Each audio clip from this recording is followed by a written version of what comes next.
Pagi itu, seorang tentara berpangkat serka turun dari mobil dinas Koramil, namanya Dimas. Kemejanya kusut, wajahnya letih, baru pulang dari dinas malam, tapi belum bisa istirahat.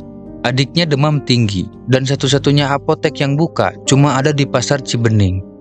Tapi bukan itu saja yang ia bawa. Di tangannya ada surat tugas resmi dari Koramil. Perintahnya jelas, teguran terhadap oknum ormas yang pungli ke pedagang.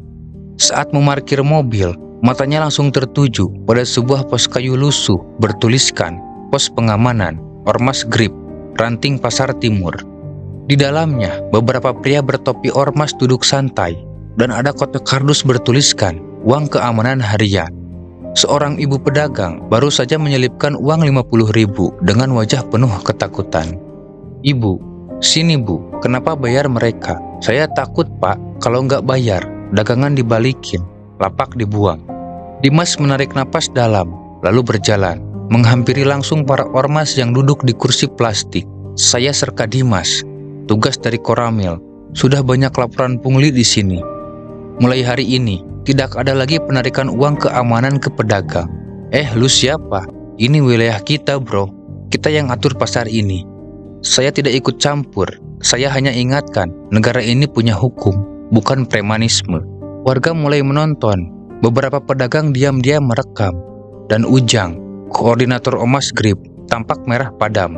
Tapi Dimas tetap tenang. Ia serahkan surat tugas ke kepala pasar, lalu pergi membeli obat untuk adiknya. Tapi dendam tak selesai di situ.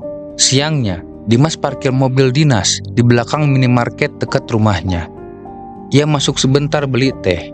Tiba-tiba, 3 motor melintas cepat. Salah satunya melempar botol molotov. Mobil dinas terbakar, api menyambar. Gerobak sampah di sampingnya ikut terbakar. Dan yang paling menyayat hati, seorang bocah pemulung usia 9 tahun sedang tidur di belakang gerobaknya. Jeritannya menggema. Tubuhnya terbakar sebagian. Orang-orang berlari menolong, tapi sudah terlambat. Dan para pelaku tidak bersembunyi. Mereka malah merekam aksinya, tertawa sambil kabur naik motor. "Mobil lu udah anget sekarang, Bang Tentara. Jaga pasar, jaga mobil juga dong." Dimas menatap puing-puing mobil dinas yang gosong. Tangannya mengepal, tapi yang terpancar di matanya bukan hanya marah, tapi malu. Seorang warga mendekat pelan. "Pak, jangan diam saja. Kami butuh TNI. Polisi di sini sudah takut." Malam itu, di Kodim, Mayor Bram berdiri di depan petak wilayah. Tatapannya tajam. Korban sipil, mobil dinas dibakar, penghinaan terbuka. Ini bukan soal gengsi, ini soal nama negara. Ia menatap Dimas dalam. "Kau siap?"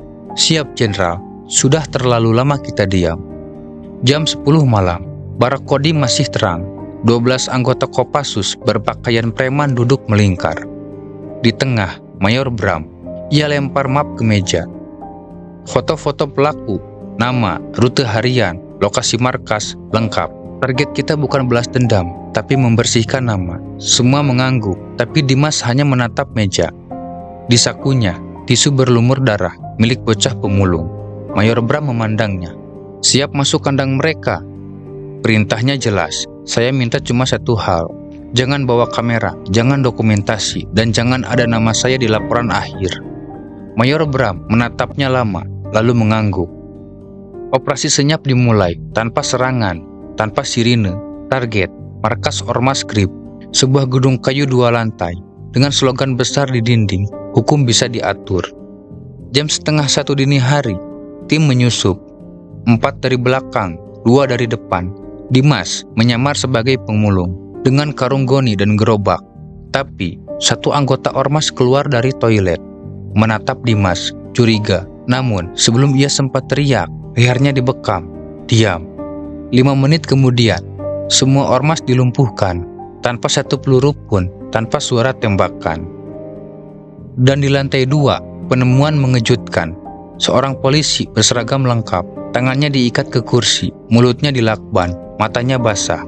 Di belakangnya tertulis dengan simbol besar, "Ini yang nolak uang kami, beginilah nasib pengkhianat." Mayor Bram membuka lakban perlahan. Polisi itu langsung menangis. "Saya cuma nolak suap, Pak. Saya nggak tahan lihat pedagang ditindas. Mereka culik saya. Saya pikir saya mati. Sebelum pergi, Mayor Bram memberi perintah terakhir. Mereka bakar dengan dokumen, daftar pungli, bukti transfer, foto intimidasi. Api menyala. Dan Dimas berdiri di tengah kobaran. Diam, tak berkata satu kata pun. Berita menyebar cepat. Markas Ormas Grip terbakar. Polisi yang hilang ditemukan hidup. Tak ada jejak pelaku, tapi ada satu pita merah kecil tertulis untuk anak kecil yang terbakar. Media heboh, masyarakat bersorak, tapi Dimas tak tampil di TV. Ia hanya mengantar teh ke ibunya, menjenguk adiknya yang mulai membaik. Ibu bertanya, "Masih akan terus diam, nak?" Dimas tersenyum tipis. "Belum waktunya bicara, Bu, tapi mereka sudah mulai dengar." Suka cerita seperti ini? Klik like, subscribe, dan nyalakan notifikasi. Karena satu klik kamu bisa buat cerita nyata jadi lebih didengar. Sampai jumpa di video berikutnya. Yeah!